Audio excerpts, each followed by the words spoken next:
Hello and welcome to the first Dev Hangout of 2015 and welcome to the new time slot. Happy New Year to you all. I hope you all had a great holiday. I certainly had a good rest, as did the team, and we've been back firing up and getting back to work and doing a lot of planning. So we're going to ease ourselves back into it today, and then we'll pick up steam in future streams. As I said, we are a new time, so we've moved from Sundays to Wednesdays. So the stream starts at 11 AM Eastern Time, so that's New York and that side. The times are posted on the channel, so if you look down at the bottom, they're posted there. Welcome if you are joining us for the first time. So perhaps you bought the game over Christmas and had a chance to play that. We've been around sort of chatting in the forums and everything, so we've got some interesting feedback from that, which we'll actually be addressing today. It's great to see a lot of the regulars starting to come into the stream, so I hope you're all well. It's good to have you back. My apologies for looking a little bit dogged. I had a terrible night's sleep last night, but I assure you I am fit and well. So I will trooper on through. So today we're going to be doing a little bit of map tweaking, making some improvements, testing the difficulty. Yeah, so just sort of easing back into it. It's also giving the team chance to sort of pick up tools and start producing work, and then those assets will start to flow into the game and then also into the game. No, did I say game twice? Anyway, there are a couple of feature changes. So we're in the process of changing research, which I'll show you, but it's still very much a work in progress. All right, so we've got, if I jump into the game, I've got the medium map, the swamp map open, and somebody in the forum mentioned that there weren't enough fishing points, or there was no food, which I want to check, because I can see that there are definitely fishing points around here. Actually, and I can see a couple of fishing points there. Oh, I must remember to stop spinning the camera around so much, hadn't I? So I guess what we should do is maybe just add some fishing points down there. And that might make it a little bit more accessible. What have we got? We've got some water here, so maybe we could put some there as well. I don't want to put too many, so maybe just a couple. Let's put one in there. So, this is going to be interesting. I've got to remember where everything is. I'm pretty sure it's under the systems kit. Systems, yes, it is. There's fish. So let's zoom right down, and I think we want a single river fishing point, which is this one here. Actually, that's not bad already. The height's good. All right. I think that's a good start. I didn't mess that up, so that's always good. Let's pop another one down here. Center of the screen. This one we can move out. And let's see, is that on the surface? Okay, so maybe I need to reposition this slightly. And maybe one here. Alright, so what I'm doing is I'm just placing single fishing points using the editor, rotating around. So this is where, this green cylinder is where our fishermen will come and stand, and the blue is where the shoal of fish is. Now this is floating at the moment. It's a little bit of bug, but we'll clean it up in the future. Future patch. Addy UK is asking when will the save option be available. Addy is available now via the console, and it has been for the last 2 patches at least. Although really in the last patch is when it became usable. Info on where to access that, if you go to www.gamesfoundry.com, and then on the left hand side, if you click on the console guide, and then I believe it's under game state, if somebody could post a link to that in chat and save me doing it, that would be very much appreciated. Now, the reason why it's in console is because we are still working on it. So, for example, in the last update 0.2.12, it was doing a pretty good job of saving all your village, so your buildings and your professions. It wasn't saving walls, however. So that's something that we are looking to work on. But it's definitely improving. And when it's at the point that we're comfortable, then we will roll it out as part of the UI. Okay, but it has been worked on is the main message there, and that it's accessible. Okay, so we've got a couple of fishing points. I wonder if we should put some elsewhere. Let me think, where are you likely to actually build? I wonder if anybody will build here. Let's pop one here as well. Just using the keyboard, holding the square brackets down. If you do have a question for me, by the way, if you can put start your question with @GamesFoundry in the Twitch chat, and then it'll show up in black, and I'll be able to spot questions much easier. And it helps distinguish between chat, between people. So everybody that's in chat and actual questions directed to me. Okay. Yeah.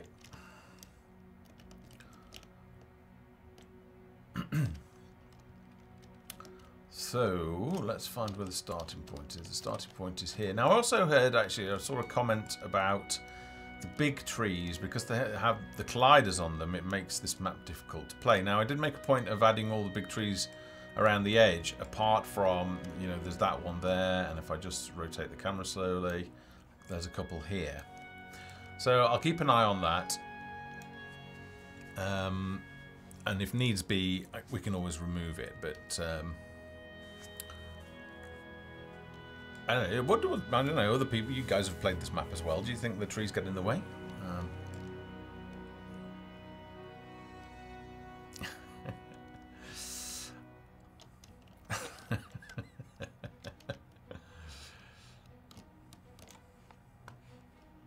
I'm not going to go and look it up. I used to be really good on capitals of the world, but not so much Uruguay and Paraguay.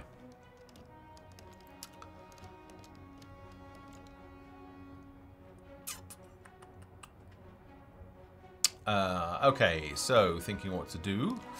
I'm just trying to remember this map. So we've got some wolves that sit over here, which is fine. And we've got the goblins and then some wave spawners over there. Orward saying, talking about kids, how will the population increase in the future? Nomads, perhaps. Well, the population, how it happens is that you build additional cottages, which increases your maximum population capacity, and then new settlers will arrive. And at the moment, they appear outside the newly built cottages, which is all right for a game mechanic. I mean, I don't know if people have objections to that, or they would prefer to it be handled in a different way. Then let us know in chat.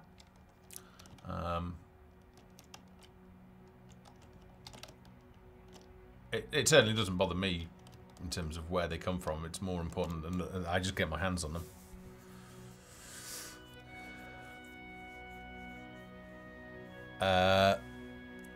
Rise Loki. Yeah, I know which part you mean. You mean inside the up here, inside this pyramid, don't you? So this came about by me messing around. I don't know, quite a few dev hangouts ago. And really, what it was a it was just a little fun test of how the different wall pieces could be used.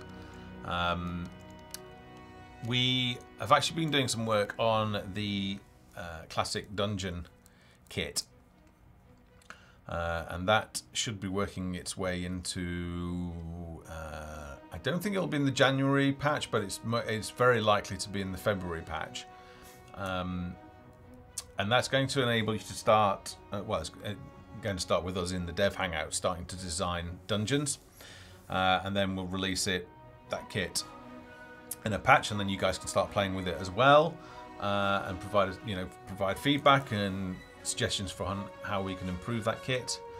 Now it's going to be slightly different to the previous kit because dungeons are going to need some specific camera mechanics, so we're probably going to have to lock possibly lock rotation, so you can only look left and right within a certain angle. There might be a need to dissolve walls, so if there's a wall between your camera and any of your characters, we might need to remove walls. So there's just some different mechanics that we've got to take into account. We've got to do some testing for whether we need to include ceilings and whether we need to disable the terrain camera. But we're going to put it out there, let you guys have a play with it. You know what you're doing. Maybe you come up with suggestions that we haven't thought of in terms of implementation. But we're certainly not going to hold it back while we sort of experiment with camera modes and stuff, because that shouldn't hinder you building dungeons.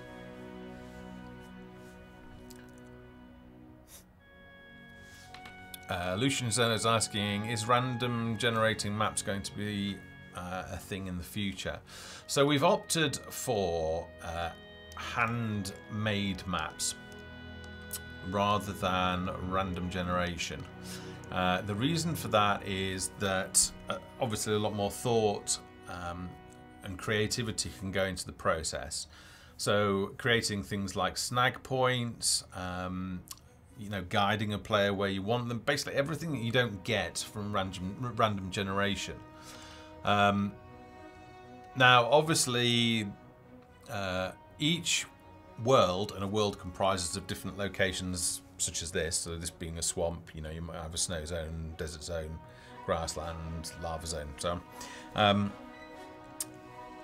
within each one of those zones there will be two factions, and if you start doing quests for one faction, that will put you into opposition with the other faction, because your faction standing will drop. So what that means is for each world there will be at least two playthroughs required to experience all of the quests. Now there are obviously lots of permutations, so if you imagine just a flow chart of the different locations, then you could go this way, up, and this way, and then you could start again and play with new heroes, and you could start and go the same route, but then you can go completely different routes. So there's lots of permutations the way you could do it, but I think what's likely is you're probably going to do one route first, and then you're going to do the opposite route the next playthrough. So anyway, getting to my point, was that at some point you're going to have burnt through that those layouts and those challenges, and like where traps are and quests and things like that. So normally what you do with random generation is you just randomly generate a new map and you go at it. In this case, you're going to access the share services and download worlds that community members have handcrafted. So you will face you will experience all of their quests that they've designed, different layouts, traps in different places, different challenges. Okay, so that's the route that we've taken. Lots of questions, so which is great for me, sort of sitting there and answering, but it's not much to show for show people that are wanting to actually see the game. So I'll try and do some work while we're doing that. So what I will do, I will just quickly save. Where are we? Get my bearings. A lot of that area not populated at the moment, so I want to save that, I think, for future content and quests. So let's save that. Save it as the medium map, and save that as V2. Just save that, and then I'll just jump into the sandbox player and have a little whiz on that. Now there is a bug at the moment in terms of jumping from the editor into the player, in that I think it stops loot drops and possibly another couple of bugs. So just bear that in mind. In fact, what I'm going to do is I'm actually going to do an Alt F4 to quit out of it for now, because it's so quick to fire up. It's actually quicker for me. Okay, so while that's loading in, I don't think we'll be putting a T-Rex in the swamp map. I will just, however, stop the music and change the volume, so just bear with me, please.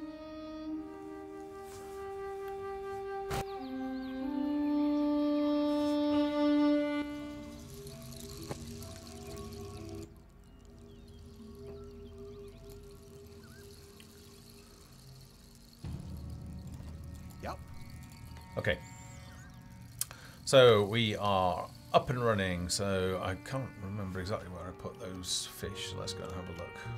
I can see one there. So, well, we're just, for testing purposes, let's just build a number of fishing huts. So if you remember, the change that we made is that we now show which resources are there we go, within the boundary. So while they're building that, let me catch up. UK, could we create a character with our name to use in game? So that will be the purpose of the character designer, which is accessible from the start screen. Excuse me. It lets you create characters. Has been constructed. You'll be able to set traits and give them a name, and then when you go to play the game, those characters will start populating your village. All right, dear. Let's move them here so I can see. So, all right, my love. You go and train.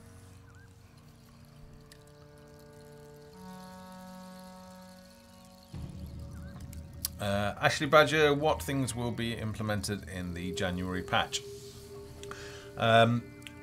So if you want to get an overview of what we're working on and what we're likely to be working on in the coming months, if you pop onto the website, www.gamesfoundry.com, on the left-hand side there is a link to the development roadmap, and that will give you an idea of what is in production. That's interesting, because there don't seem to be any. All right. A building has been destroyed. Oh, we'll get back to answer that question. Let me. Oh, okay, they look really hard to. Just plonk it on the path now. So, what are we working on? There are 4 things really that affect gameplay and playability that we are working on short term. The first is, in fact, I'm going to open up the roadmap myself, so just bear with me a second. Construction completed. Because I want to call it the names that we've actually said. What now? Right away. So the first one is, where is it? Oh, ha! Right. This one, I've got an updated local copy. I'm just waiting to push it live. That's why it's not on there. Okay. So the first thing is like settler monsters, and what that means, and monster dens. So what that means is, yes, let me just train a fisherman. Take spiders, for example. So we will be adding props such as rotten tree stumps that are an environment feature. And there will be a number of those scattered around a map that you will place in the editor. Now, some of those may start as being occupied by spider dens. So you'll see cobwebs on them. And over time, the den will start to spawn more spiders. Now, initially, they will. Some spiders will sort of hover around the nest and not really go anywhere, or they may, seek out the player, or they may seek out some food that they need. So spiders may kill, I don't know, some sort of insect or something. Anyway, the point is that if you leave the nest alone, then when it gets to a certain size, so let's say 5 spiders in the brood, it's called a brood, isn't it? A brood of spiders, that's right. One of a number of things could happen, depending on what you set the AI to do in the editor when the level designer is creating the world. It may be that a pack, or I don't know what you call a cluster of spiders. What do you call them? A brood of spiders? Well, I don't know, whatever. So they will either maybe come and attack you. So like the goblins do, if you play this map, the goblins come and attack you. There are actually some wolves. If I just come over here, there's wolves here. So you'd actually have a wolf den, and then when it got to 5 wolves, the pack of wolves might come and attack your village.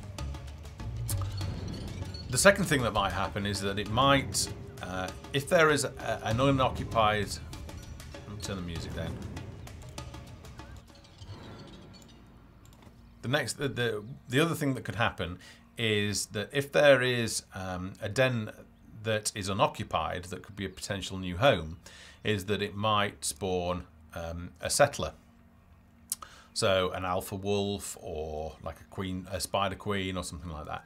And then that settler monster will root to the uninhabited new den, and then start,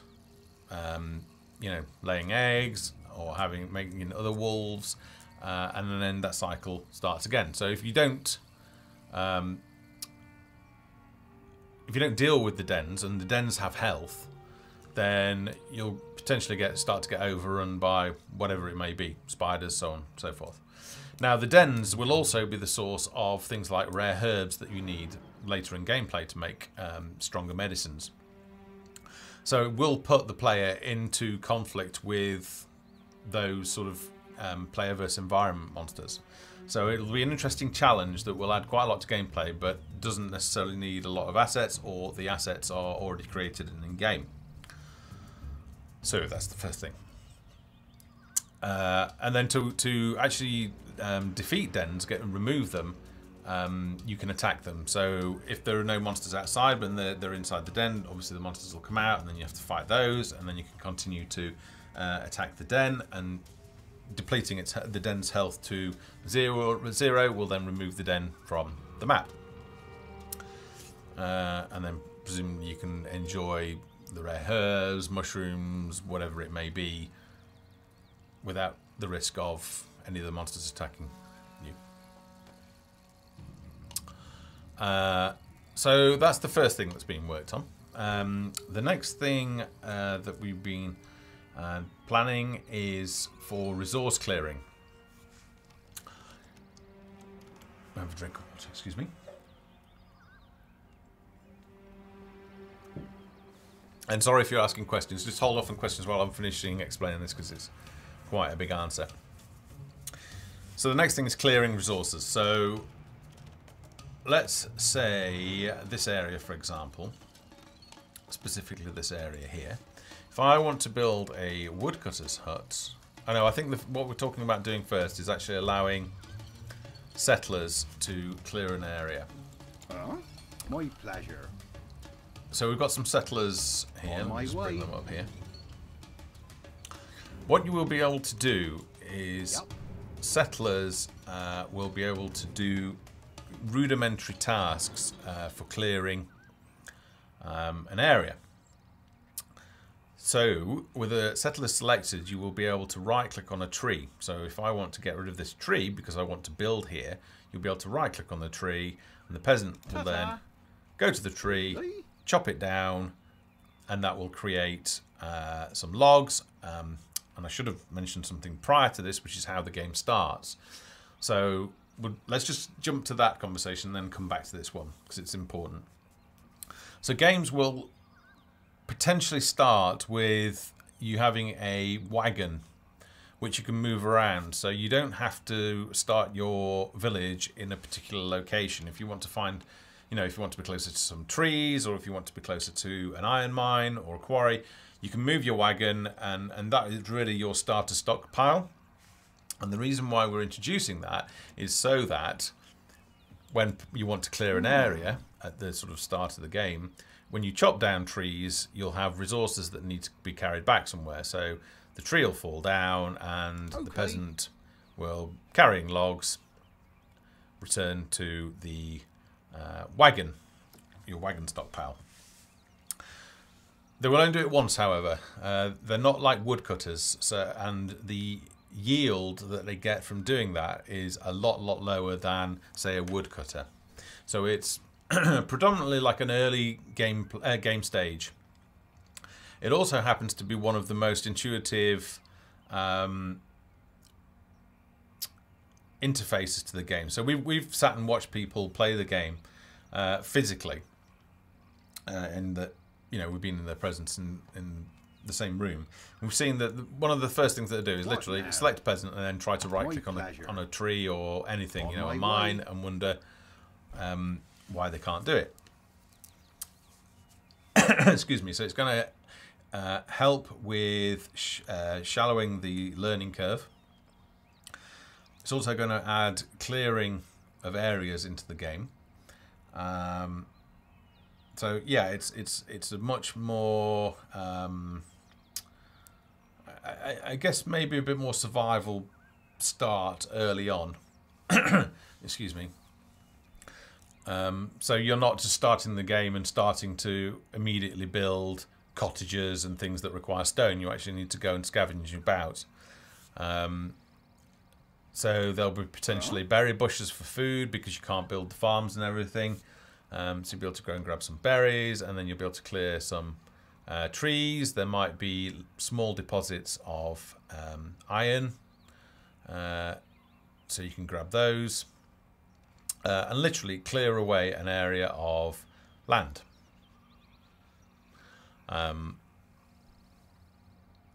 Same for stone as well. So you can go up, break apart a small number of boulders, and then carry those back.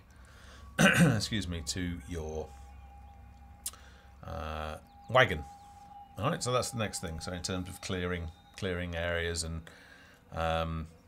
focusing on the early gameplay, so you're not just straight away building buildings. You literally are starting off from nothing. So that's another change. We're obviously continuing to improve load save, and that helps playability. It doesn't necessarily change gameplay, but it helps playability. And then one of the other things is the quest designer. So I've been doing a lot of work, and certainly this week, scoping out the need for the quest designer. So on the 2nd of January, we had an all-day team meeting where we fleshed out all of these things. And it was unanimous that we want to go with a branching quest editor, which is going to be an interesting challenge from a UI design point of view. But it's going to mean that potentially you could switch factions midway through a storyline. So you could be doing in this case, the Toadkin quest line, and then you can come into contact with...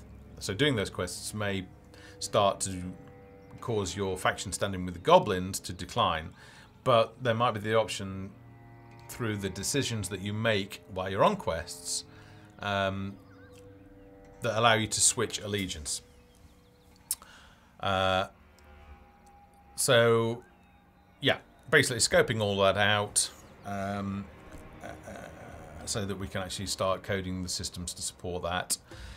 Start working on the editor for how you can actually set up those quests, and then how you can put those quests into location maps.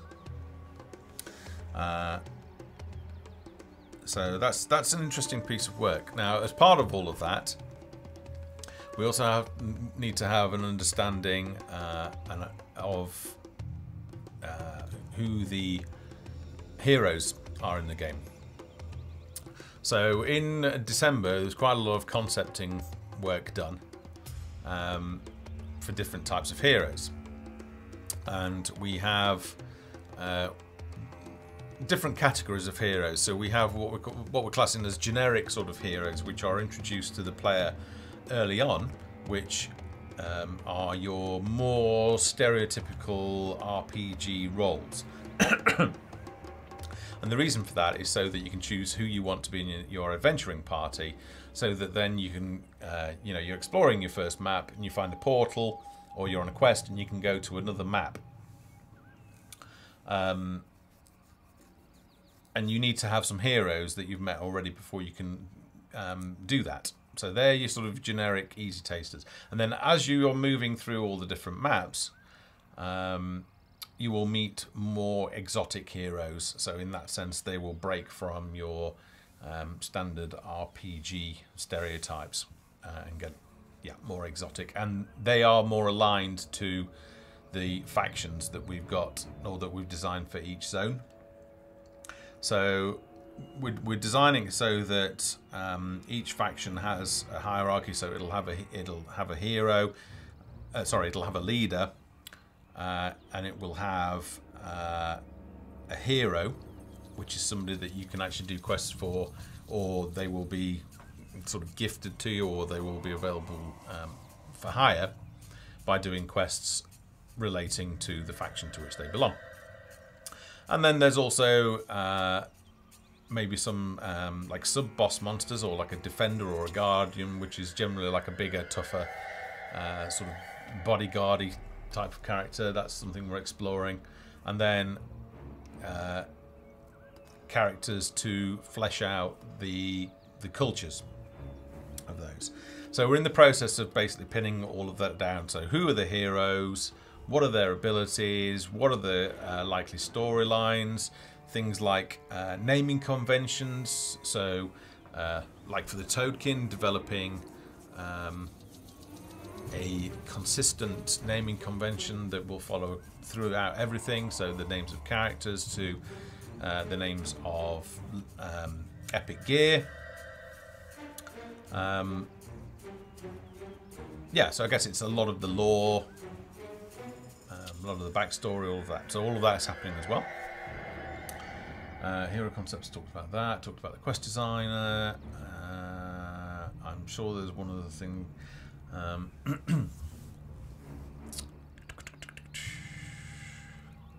So in terms of production, heroes are being worked on. Some of the certainly the generic heroes. They are being worked on. The dungeon kit is being worked on.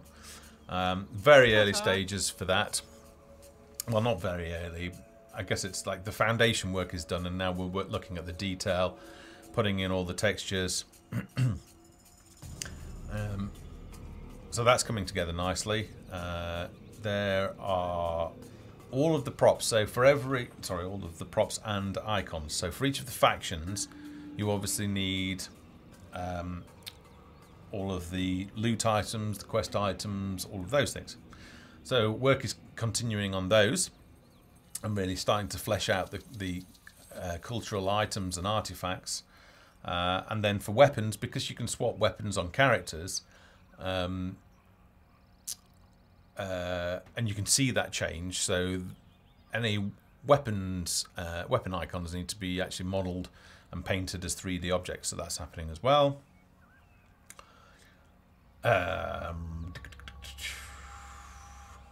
Okay, yeah. So there's an awful that's being worked on, and we'll literally release it as it becomes available. Now, obviously, we've had Christmas in the way, which has been like a major.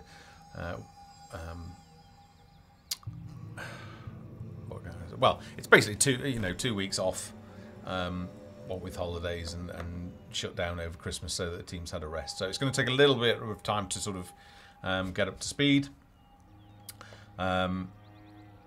So, you know, I'm not sure January is going to be like a massive patch, but hopefully we'll be able to get something that's going to interest players, or like a new mechanic or content or something like that. Right, sorry about that. So that was one massive question. So just bear with me while I go back and check questions.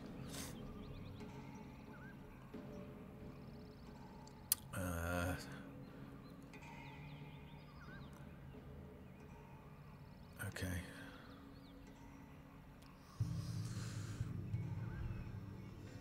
Villagers are in need of basic clothing. At UK, one thing I've noticed when looting, you don't see some of the loot. Or is that a bug, or do you have to have your chars at a certain level with stats? You don't see some of the loot. Well, it works off loot tables. Villagers are in need of firewood. Did I explain that in the... Let me see, in the guide. Under loot. I'm just checking now to see whether it was set.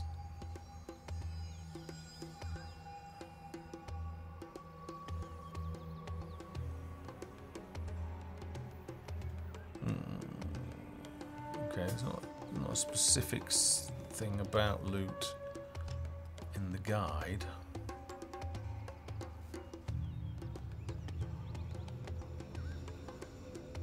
Just very quickly looking through screenshots.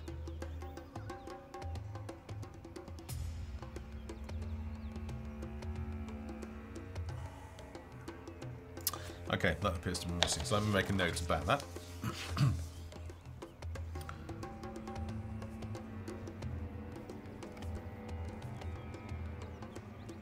I think I covered it in one of the dev hangouts, but I never made it into the documentation. So I'll see if I can do something about that. So, in terms of loot, you define loot profiles, and most of the time you can sort of leave it as set to just a loot profile, and then random items will drop from that profile. So not all of the loot will drop, because it's based on probabilities and weightings and things like that. At the moment, loot is not bound to a specific class, although we will be introducing that at some point, and it's not level bound either. So there's no reason. It may be a bug that you've encountered in that if you have gone from the editor back to the main menu and then into the player, there's a known bug with loot not dropping in that instance. So that's something to be aware of.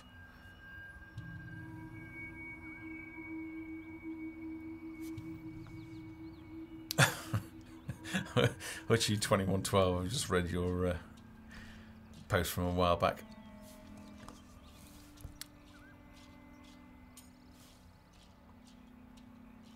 Okay. At UK's, will the bug when you alt tab be fixed? We'll certainly be looking to do something about it. So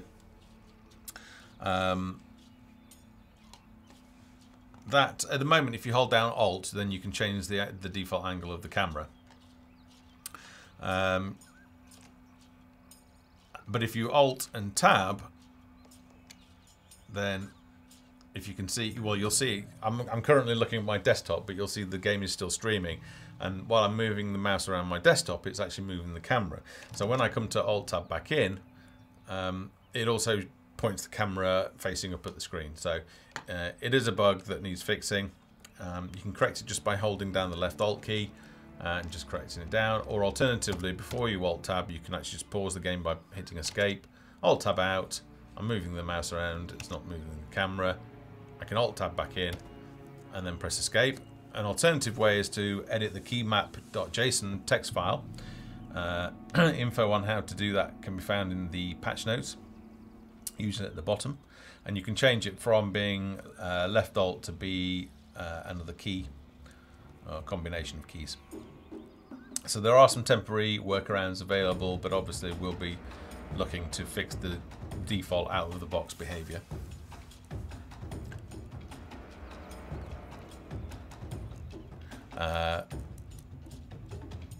Rizaloki is asking, will we get some new troops, not just guards, the City Watch and archers? Yeah, so there's cavalry that has been modelled and painted, and I believe we have horse animations. So that is in animation at the moment. And that will be coming with the stables building. Villagers are leaving. But your heroes will play quite an important part in adding variety to that. But it may be that we add sort of like earlier military units in, so we might add something like spearmen or axemen or something like that. Something a little bit simpler and less well armoured for earlier stages of the game. Villagers think our town sucks and are leaving.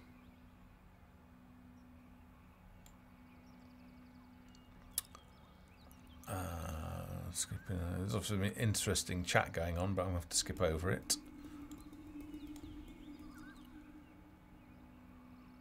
Okay. Right, so everybody will have died, so I need to start again, so let's fire that up. I'll just quit out the game. Restart.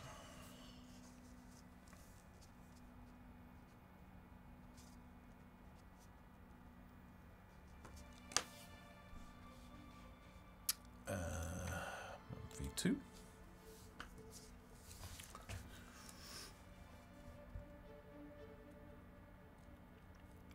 When we have troops, can we choose the colour of their armour? Not the colour of their armour. There's a possibility we might explore banners and the colour and emblem of your banners. That is something that is on the wish list.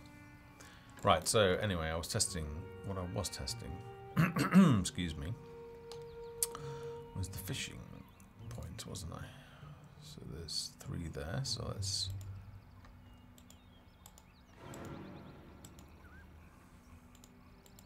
Oh, no, okay, might have to just fit that in there then. So this is another thing that obviously needs improving in the game, is that I'm trying to build in the fog of war there at the moment, so really I shouldn't be allowed to do that. What I should do is grab some peasants. On my way. All right, dear. Excuse me. And actually explore the areas before being able to build them. But we've got to test how that feels. There we go. Yeah. Okay, there we go.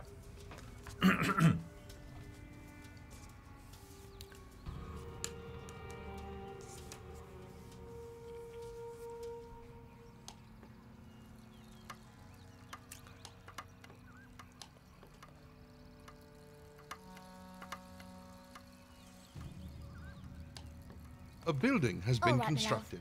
Okay, I need 1 fisher.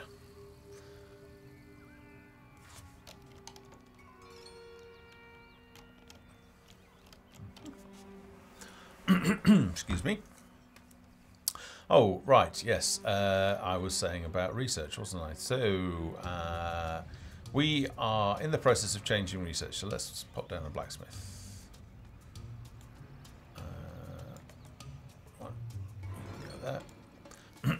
Excuse me. So I'll just set our blacksmith working and then we'll look at research. So we're not happy about research as it was in 0.2.12 and the need to acquire research points, because it wasn't very intuitive. First of all, it wasn't obvious how one could go about accumulating research points. And the second thing is that research generally implies that time is taken. Sorry for spinning it around. Yes, my dear. So when you start research, it should take some time to complete that research. So what we're in the process of doing is under research. I actually need to build up my village to be a bit bigger first, so let's just do that. So just bear with me while I do this. Let's get some fields down because they're pretty good.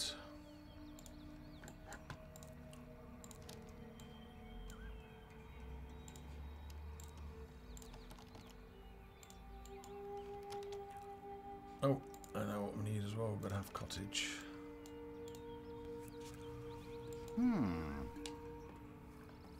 Because we've only got 3 peasants. Actually, you know what? Go and build this cottage instead.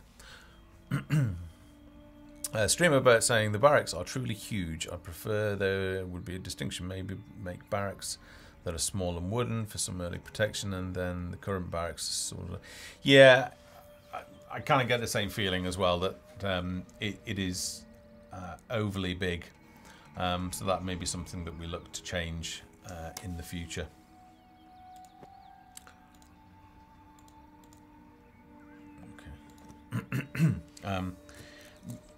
We also hear, you know, that the 4 profession cap. It's not so much an issue in the other buildings, but it is an issue potentially with barracks. Although, you know, the plan has always been that you just need to upgrade your barracks, and then you'll get at tier 2 you get 8 vacancies. Building new settlers have arrived. And then at tier 3 you get 12. Excuse me. Oh dear. Ever so dry. Okay. And once we enable upgrades, that may feel a little bit different. New villagers have arrived. And we don't really want it to be a game where you're just spawning loads of army and doing that, because that's not really what Folktale is about. You know, it's not like a total war game or anything like that.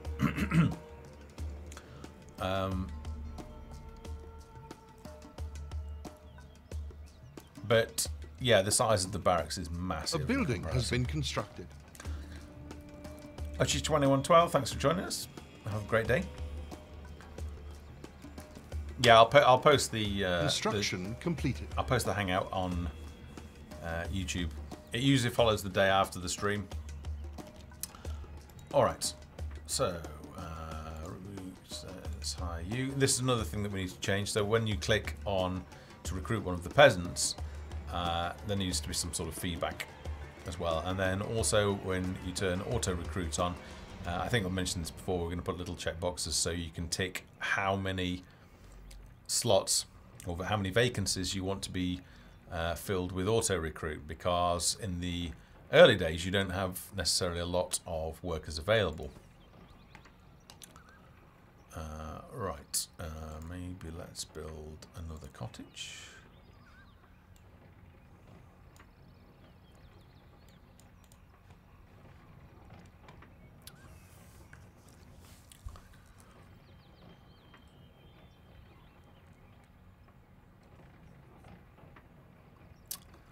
With regards to the construction animations on buildings, they'll stay like this for now. I think I mentioned this fairly regularly. They'll stay like this for now until we've got all of the buildings in the game that we want, and then we need to profile memory. Building completed. And see what headroom we've got left. It's also a significant Our village production. has attracted new settlers. It's also a significant production undertaking, so it's not a decision that we'll take lightly. How can I help? But it is a decision that we'll be reviewing later in development. Right, anywho's back to research. Settlers have arrived looking for a fresh start. So I've got 57 culture now. So if I want to research, let's think, I've got some wool. So no, actually, let's research plate armor.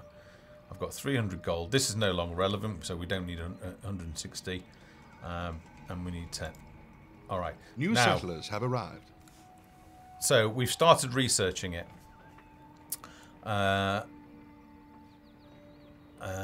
if I go to the production tab, at the moment, we've got no work effort diverted into research. So what I need to do, let's split that 50-50, and you'll see that we might not sort of keep this UI implementation, but the plate mail icon is behind it. Excuse me, same here. And what happens is each time a worker, so in this case it's Ismay the mage, when she drops it off, we're going to see it tick up a little bit. There, do you see it? Like, so now this become a little bit progressed. So we need a percentage complete on there. So let's hire some more workers. Here they come. Something to do? Alright, so we now have more workers. So each time each one of those workers drops off, let's zoom in a little bit so we can track them. So we've got another one coming here. So each time they drop off some of the resource, their work effort will get converted into both production, so it will add to the stockpile, and also research. So the more points that you pump into research, the quicker it will get progressed. Okay, so we'll see that is ticking on. So the more folks that you have, the quicker you'll be able to research something.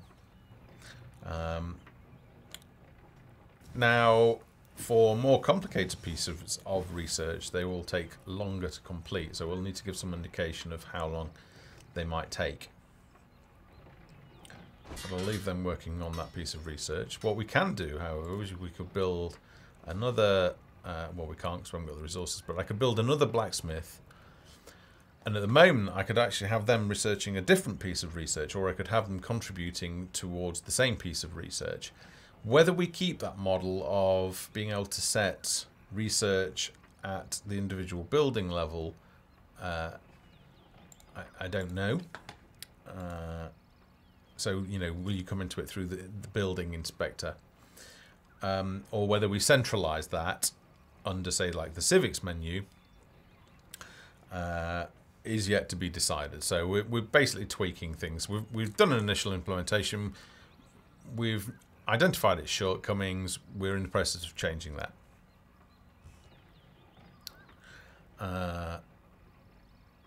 Another thing that we're in the process of doing is now this is a very early work in progress. So is the start of one of the panels in the civics menu.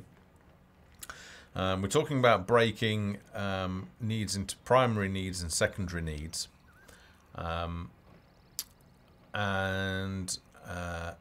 It's a little bit broken at the moment, but the civics manual will give you a much better idea of general happiness. And we're also changing some of the rules so that there are cases at the moment where individual workers could end up creating like your villagers are starving notification, when actually, if it's the case of the hunter, it's just that they walked a long way away to kill a deer, and in that process of walking there and hunting and then to coming back, they've become hungry. And in that case, it shouldn't actually spawn a notification. So we're in the process of sorting that out, and also preventing villagers from leaving. So if the overall population is content or very happy, then I don't think villagers can leave. And conversely, if you're not in that zone, so if there's generally unhappiness in your villages, then new peasants won't arrive. So it's important that, you know, at the moment, if you lose peasants, they kind of very quickly come back. So it's to stop that situation. So you'll start to see these figures fall and stuff, but we're still sort of messing around with that and seeing if it's going to make sense. And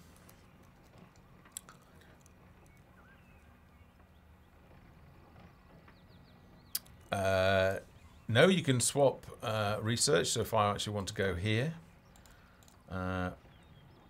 we've not quite completed that, but if I want to swap to leatherworking, as long as I've got enough, I meet the conditions and I've got the gold, then I can swap, but it does retain your existing progress. So I can swap back to this one. See, it's nearly complete. That you probably heard that, so it completed. So you can swap and retain your research into a particular technology. So now that should have unlocked. Yeah, the common plate recipes. Let me just do a time check. Wow. Excuse me.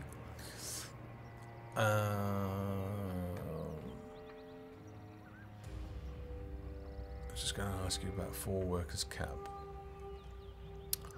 Yeah, really that's going to come down to playtesting, whether we think that 4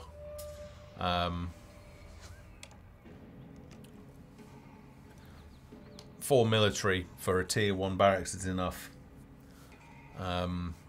If we need to change that, then we probably need to look at changing the workers tab. So because at the moment the workers tab is basically designed for 12 workers, so if we need to increase that, we need to think about. We don't necessarily want to increase the cap on all buildings, because we don't want you to have, you know, 5, 6, 7 blacksmiths in a tier 1 blacksmith. But then, having said that, the barracks is quite a large building, so we could then. It might make sense if, given the building size, that the barracks will be able to support more. So it may be that we have to sort of make this section scroll and have up and down arrows so that you can actually look at your look at all of the different vacancies that are available. Streamerbert, I didn't see. My apologies. I didn't see a question about additional stationary defences, small watchtowers, traps. So that is the role of the workshop and the engineer. Defensive hunters in there, so we can't. Our storehouses are full. Oh, no, let's try and build the storehouse. I haven't really started this game with a. To show off that. So anyway, the workshop will be needed to be able to build siege defences, and then the engineer will also have the ability, as special abilities, one of the few professions that has special abilities that can be used to construct traps and turrets.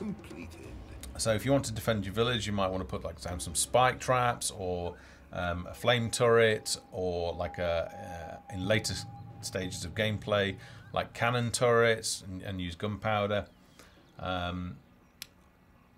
So there will be defenses that you will be able to put out. So yes, they are planned. The assets are done. They're literally queued for implementation.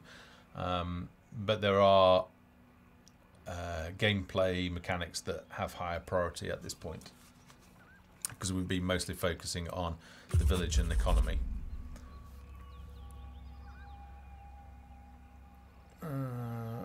Okay, so I will build that. Let's see if we can build a workshop. Okay, yes we can.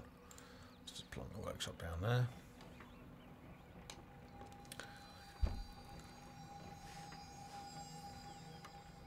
Hey Trendane, how's it going?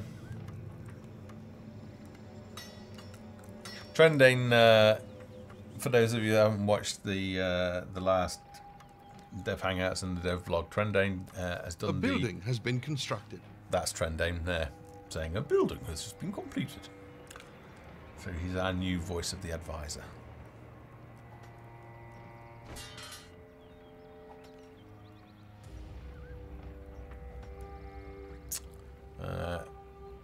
A stick gamer, the happiness function reminds me of Stronghold, which is cool. I've not played that, so I don't know. Or have I? Can't remember. That's the old version, right? Because there's a new version out. I might have played it. When you need military units, do they replace citizens, or are they made independently? So in Folktale, everything starts with your peasants, so they're like your working stock, if you like, and you choose from those and you send them for training. So Right away. This peasant here, for example, Beryl de Branwyn, if I want Beryl to become a farmer, then I have to train them, and then Beryl goes off and becomes a farmer, and then she starts working. She's actually carrying some sacks of flour at the moment.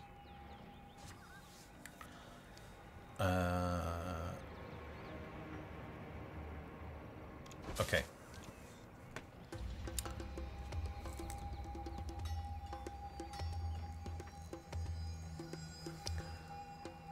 Oninuva seems to be asking some questions about Games Foundry, so let me see.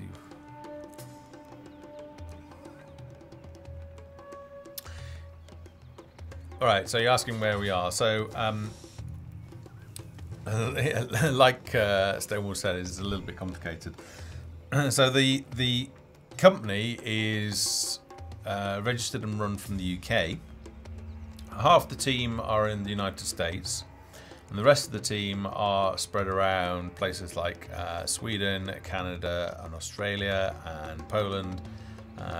So we are an international team in that sense, and we use pretty much Google extensively.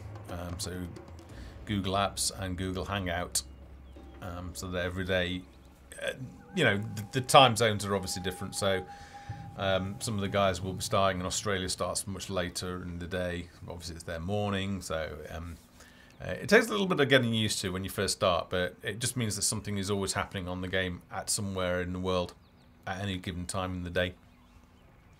But we've been doing it for a long time, working like that, so it's pretty much like being in an office, except I can't just get up and go and, you know, sit at somebody else's desk and peer over the shoulder, but I can see their screen and see what they're working on, and they just share it through Google Hangout. And obviously we don't have an office party at Christmas, but other than that, it's great. None of us have to commute, so we save anything between 30 minutes to 3 hours of our lives every day, which is great.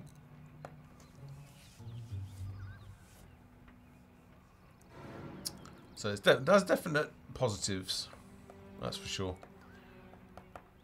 Team size, yeah, it varies between 8 and 9. So at the moment we are 8, but when Mag, our team musician, is working, then obviously it goes up to 9. Mag tends to work in big chunks of work, so like 8 months at a time. But the music's currently on hold. Well, most of the initial soundtrack is written, and then we need to, once all the scripts and everything are written, then we need to write music for quests and things like that, the encounter system. Right, let's see what's going on with happiness. Alright, so carbs, so they haven't got any bread. So I can see that's declining. So the purpose of this menu is so that I can see, well, I can see straight away that there's no firewood because they're actually getting cold, and they're not getting any bread, and they're not really getting any basic clothing. So I can already anticipate what I need to do. So the first thing to address the problem, finished goods, is I need a bakery. Might have to get that the right way around. There we go, put that at the front. And that will enable me to bake bread, which will meet the need for carbs. I need to create a weaver's hut and a cotton field and a tailor's to start making those. And of course, the first thing I can do something about is the woodcutter's huts.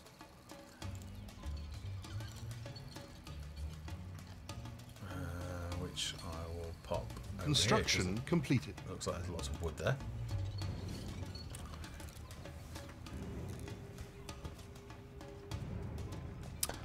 Always asking, are the building tier upgrades coming anytime soon?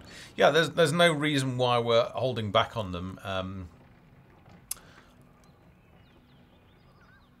It does change gameplay, I suppose, a little bit because it enables you to train more military or whatever. But my feeling is that there are more important mechanics to work on right now. All right, my love. Yes, my dear. You and build another cottage. We don't have enough planks to do that. How can I help? You as well. I can always fire them, I suppose. Yeah, so I guess once we feel the need that we need that we're running out of space and that we still need more workers, then we'll just enable it.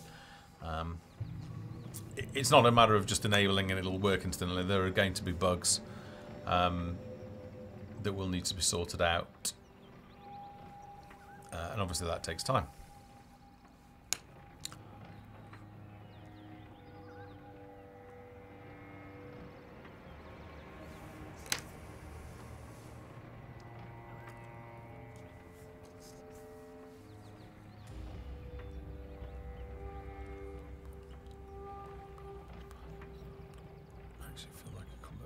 complete game. That's right.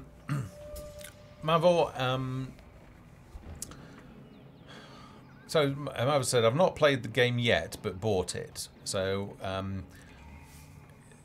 looking as an indication in weeks or months, when might I start playing the game and actually feel like I play a complete game? The keyword there is complete, so I guess that means like all the mechanics are in. That's probably a question. If you want to ask that in the forum, I will be happy Villagers are in need of basic clothing. I'll be happy to answer that. It's not an answer. I need to basically Villagers look at the are in project need of bread. and yeah, basically the project plan, which is what the roadmap's taken from. But yeah, I'll be able to answer that.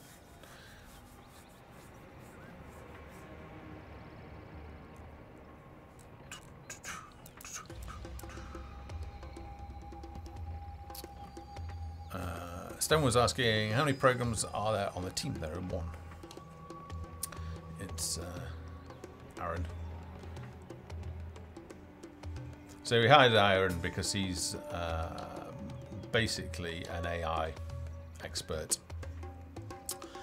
And we hired him to build all of the custom dynamic nav mesh tile-based system.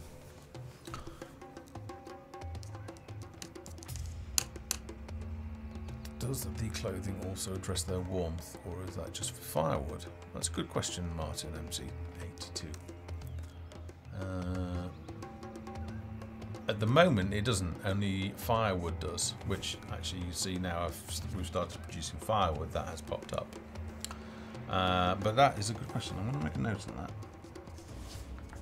So should clothing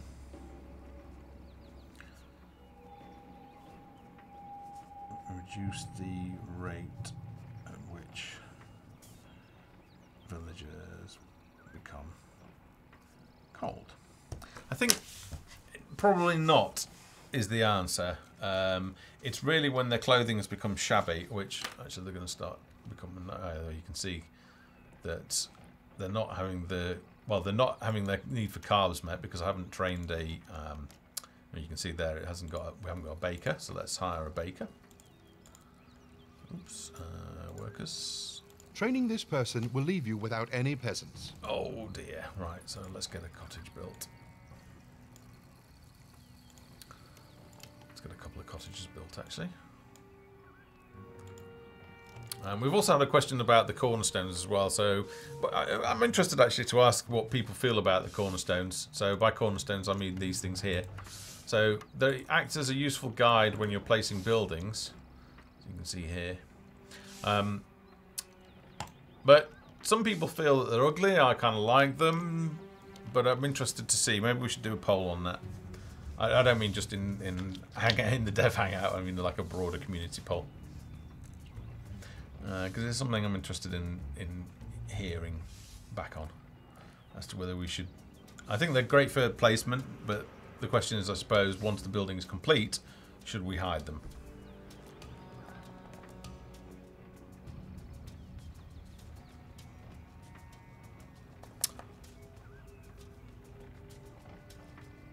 Stonewood, no, it's not an issue. It's actually the bottleneck is going to be in art. There's a huge amount of art content that's required. If you think about the number of monsters and icons and tile sets and textures and stuff like that, there is an enormous amount of art content that is required. So looking at the project plan, it should all finish at the same time. Villagers are leaving. Building completed.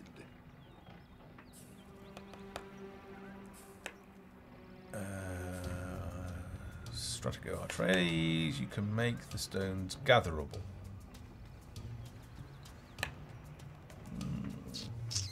Interesting idea.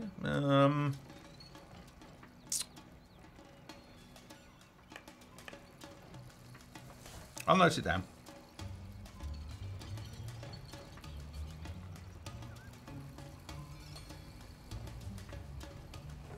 My only concern with that Stratigo is that visually they look different to like the mounds of rock or slightly different to the mounds of rock that we will be having that you're able to clear. But I've noted it down. It'll be worth considering.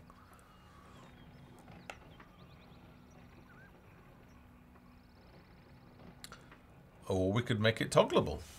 Another good suggestion.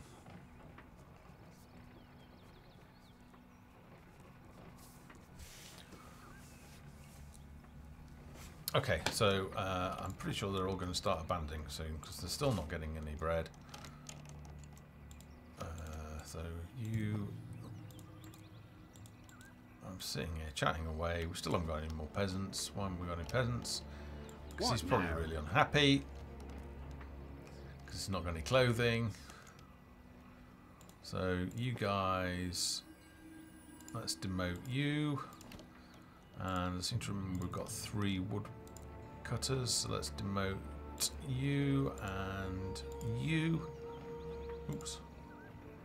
Where are you? There you are.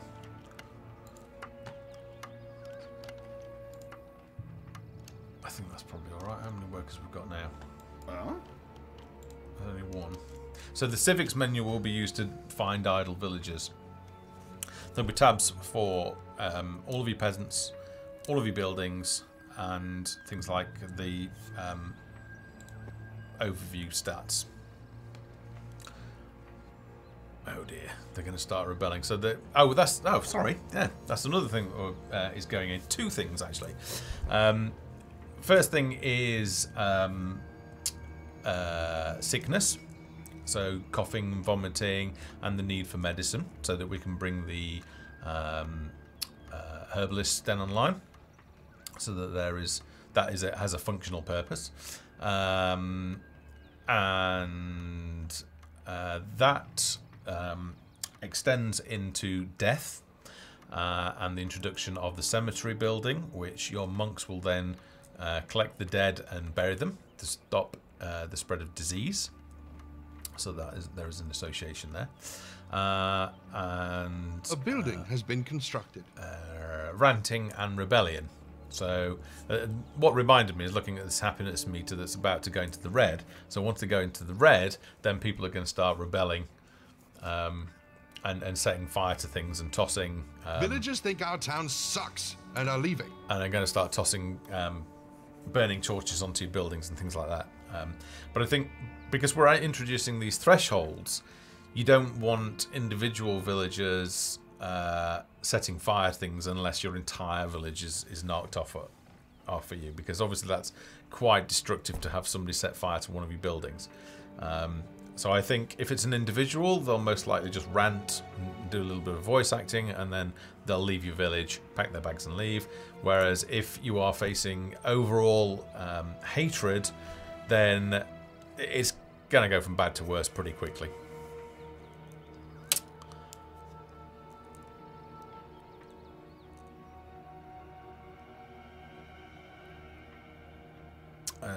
How many people are working on art? What is it, 6?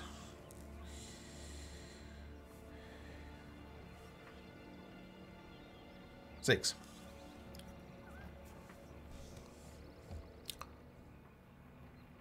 No, well, yeah.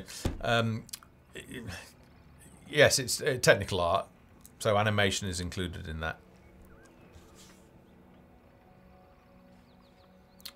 Alright, well, let's see. Did we get any more peasants? We've only got 5 peasants, because I guess that's implemented then, because they're unhappy. So nobody's going to come to my village. Well, it's pretty much game over, isn't it, for me? Because I've not been paying attention.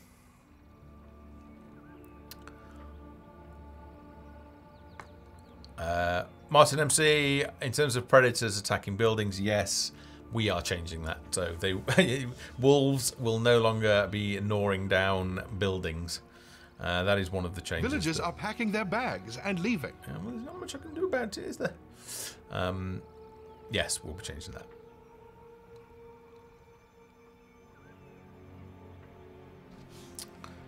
Okay.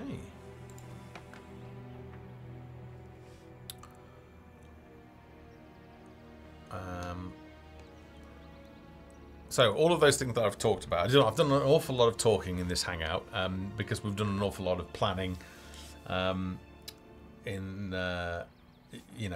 since Christmas. And because the team came back to work on the 2nd, so they're going to take a little bit of time. But all of these things that I've talked about should hopefully be able to be shown in the Dev Hangouts. So if you join us each week, we'll be sharing progress on that with the latest builds. Just like I've done today with some of the work on research and the start of the stats pane. And Another villager menu. has abandoned our town. Yeah, we're in terms of gameplay, there are a lot of mechanics. It's going to feel a lot richer. There's going to be a lot of early game challenges that are going to keep you occupied. And while we're introducing those mechanics, then obviously all of the production is happening on heroes and quests and everything like that. So hopefully it will all fall into place. We'll get short-term nice gameplay boost, and then we'll be able to start designing quests, and then start looking beyond the village and shift towards the RPG side of the game. So yeah, it's going to be fun.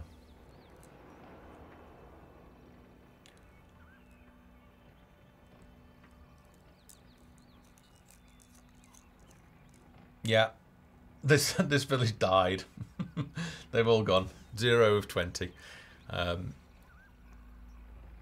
That's what's going to happen if you're chatting away, or you leave your village.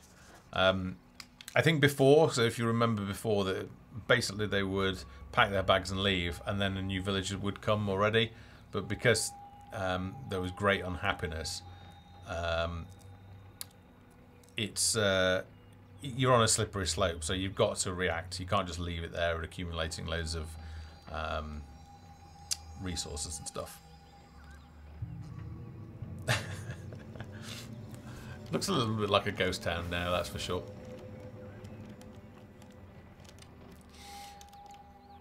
But we didn't get attacked, did we? I don't remember being attacked, which was interesting. I thought the goblins were meant to come. I'll look into that, because I've got no way to actually test them. Let's have a quick jump into the editor.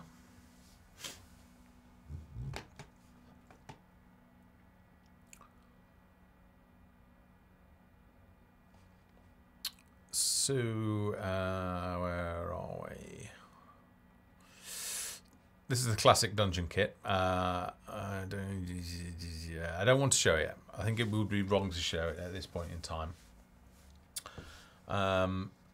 What we are doing, however, is we are working on like a base set, like a classic dungeon, and then we're going to introduce theme packs that you'll be able to expand those with to give them certain themes. So you would be able to...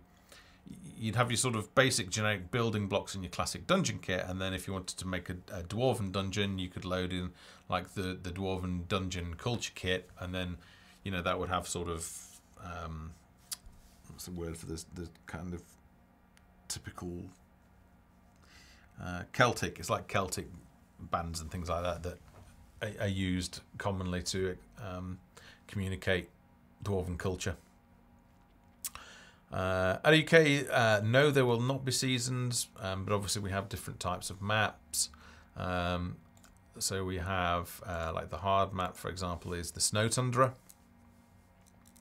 And we're thinking about introducing different challenges to the different biomes. So if as a level designer you decide that you want the player to have a real challenge, then you might start them on the snow map, and in that case you won't be able to grow wheat. So you might have to, pick berries or look for other sources of food. But it won't change. This won't change to green, for example, and then autumnal tones, and then to snow. We haven't built it that way.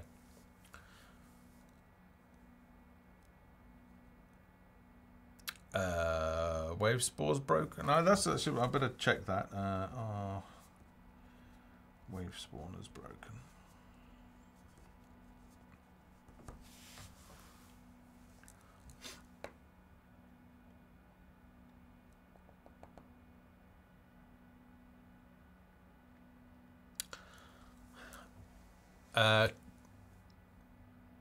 Trent, yeah, I have a feeling that would be the natural. That would logically make sense in terms of, so when everybody has left your village, there's nobody to be unhappy. So it would start when your new villagers arrive, having gone from 0 to 1 peasant. The average will be the starting level of happiness again. So it will be a natural restorative balance that swings around.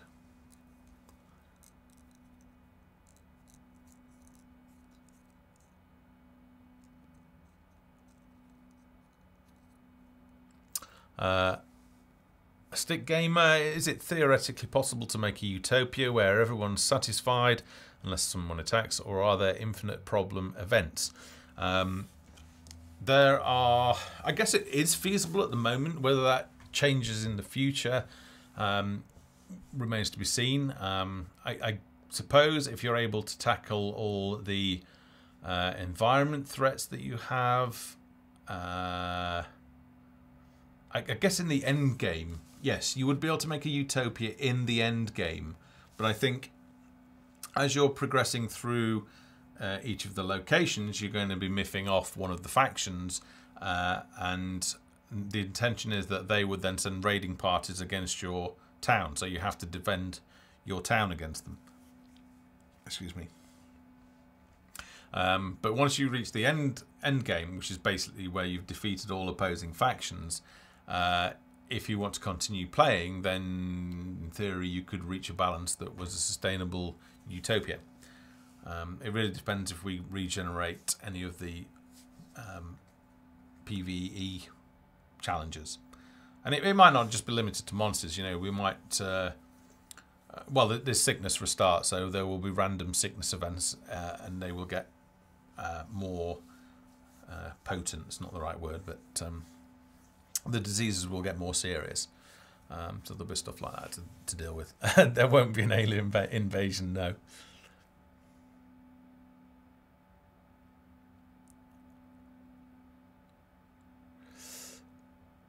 Right, some more fishing points on the other rivers. So I guess the one's up here, right? Yeah, make a note of that.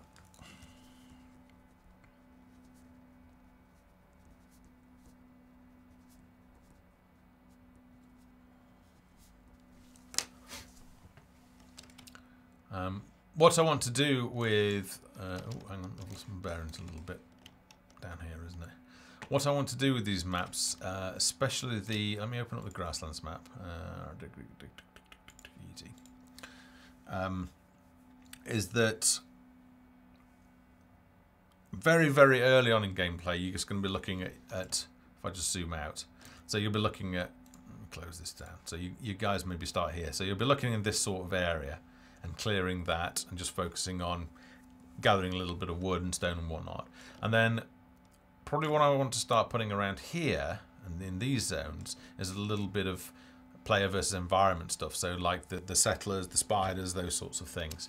And then what I'm likely to put at the further extremes is that's when you start getting into the Grasslands quests that we'll be designing. So that's the plan anyway. Because at the moment there's a little bit of a no man's land where nothing's happening, and the PvE stuff is very much designed to fill in that area of the map.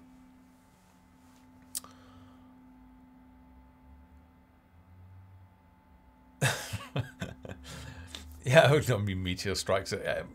In terms of world-changing events, I say game state-changing events, yeah, we might look to that if we feel that there's a need to really throw you a challenge. I think the key with that is that you don't want it to be like a devastating event, because that can be hard to recover from. And not necessarily that, but it might be just frustrating, and you obviously don't want that.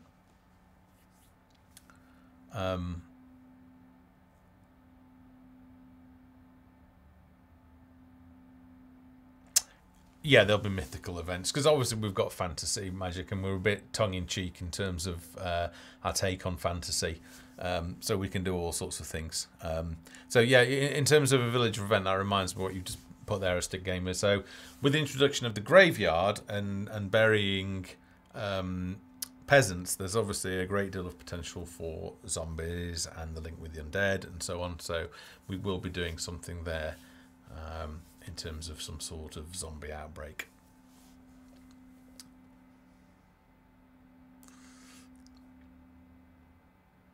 But just, you know, be rest assured we're not about to make this into a zombie survival sim. It's just a little bit of fun, a little bit of isolated fun to present a little, sort of like the PvE challenges that we've discussed, or maybe quests. We'll tie it in with a quest.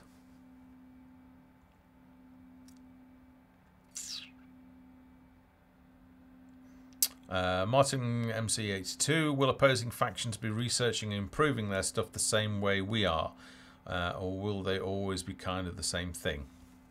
That's a good question, and it really leads to skirmish mode, single player skirmish mode, where certain enemies are base building.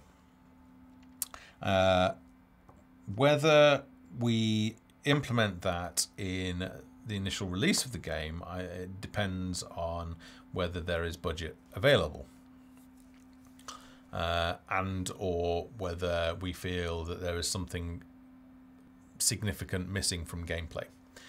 It is obviously a natural progression, so especially like the goblins. The goblins have always been designed with the intention of mirroring a lot of the human race structure in terms of the way, you know, the different types of work and stuff. So if we were to go that route, then certainly having the goblins as a skirmish AI opponent is where we would be looking to do that. But I'm conscious of controlling scope creep to make sure A, that the game gets delivered, and B, that we are able to deliver it within budget. So it may be something that we review after release, but it's certainly been bandied about and discussed.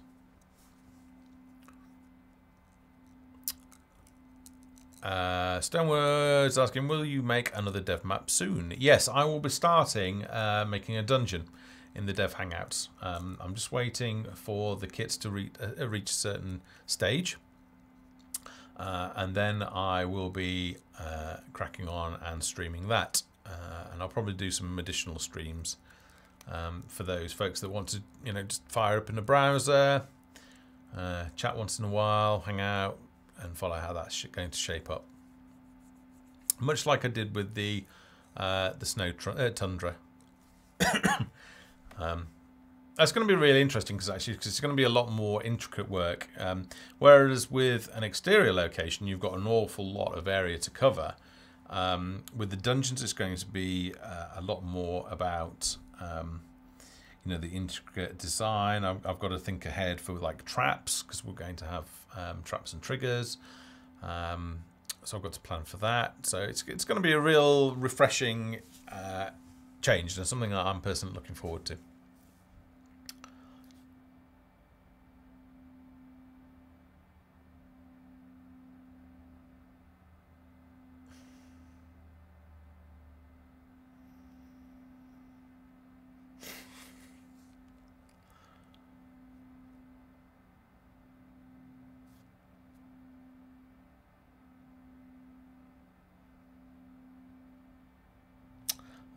Stonewood, you're saying that there is you're not able to load your map into the player. If you want to send that through, we can have a look at that. So if you want to email techsupport@gamesfoundry.com, we'll certainly take a look at that. If you send through the map zip file.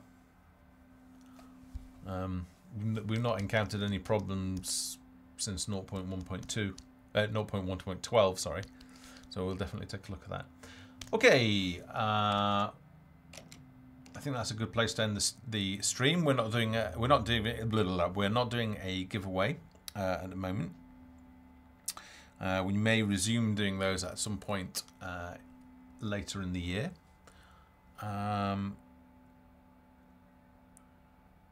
Okay. So, hopefully next week I'll be able to start doing some of the level design.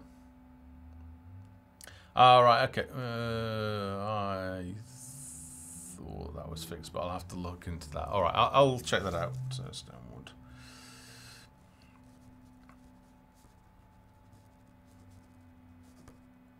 I'll follow up on that. Right. So if it was last week, yeah, I might have been chatting in the forums and stuff. So I need to just get back onto that now. We're back at work. Great. All right. Wednesday. So have a great Wednesday, Thursday, Friday. Or if you're in Australia, I guess it is now Thursday morning. Thanks for joining us. And just a quick reminder, please remember to follow us by clicking. Now, they might have changed it. I think it's like a green heart now or something like that to follow us on Twitch. It should be below the video anyway. Or alternatively, you can follow us on Twitter, which is @GamesFoundry. And you will receive an email from Twitch or from... no, will you receive an email from Twitter? No, you won't, but you'll see the tweets when we are next streaming. So thanks for joining us. Have a great week. See you next time.